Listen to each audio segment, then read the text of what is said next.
Soldier's Heart by Gary Paulsen. Chapter 1. June 1861. He heard it all, Charley did.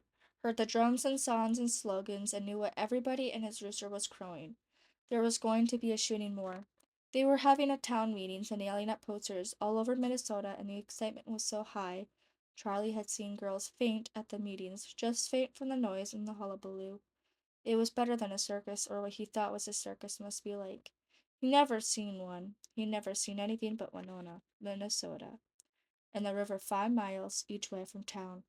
There would be a shooting war. There were rebels who had violated the law and fired on Fort Sumter, and the only thing they'd respect was steel. It was said, and he knew they were right, and the Union was right, and one other thing they had said as well: if a man didn't hurry, he'd miss it.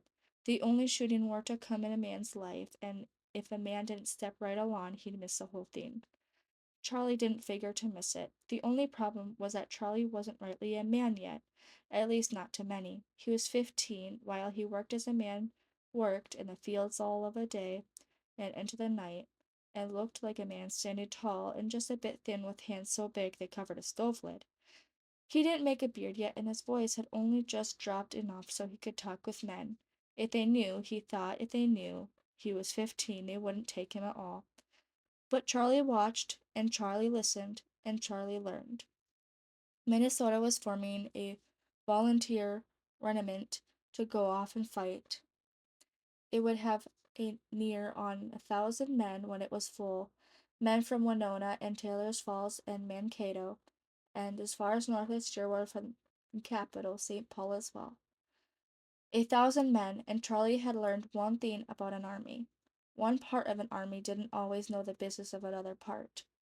The 1,000 men of the regiment would be in companies of 80 to 100 men from each section, and it would be hard for a man to know who weren't from the same area. Charley couldn't join where they knew him. Somebody would spill the beans, and he'd get sent back or used as a runner or a drummer boy. He wasn't any boy.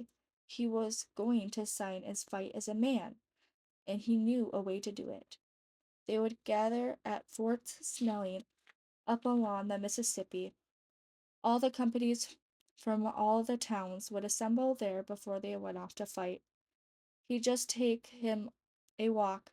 Charley would take a walk by himself until he was at Fort Snelling, and there would he would lie about his age and sign up as a man and get him a musket and a uniform, and to go see what war was like.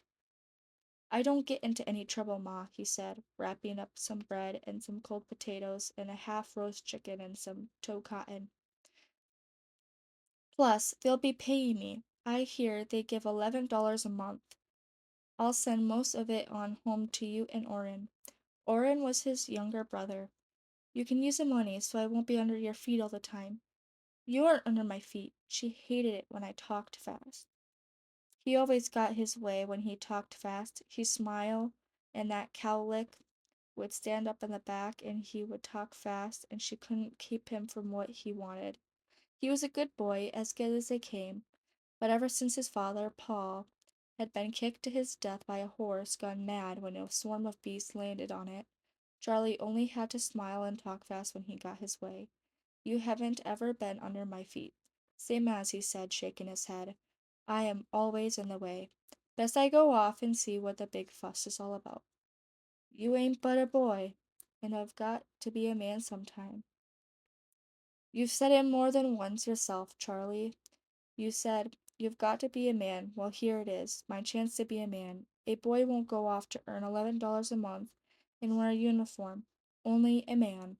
So I'm going to be a man and a man can do. And he won. She knew he would, and he did.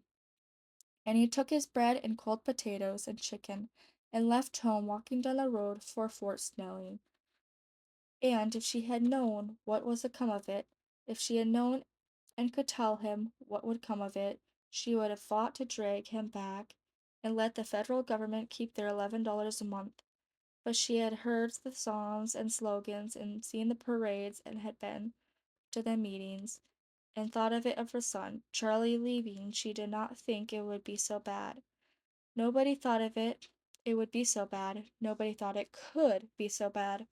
All the officers and politicians and newspaper said it would be a month or two, no longer. It would all be over by fall.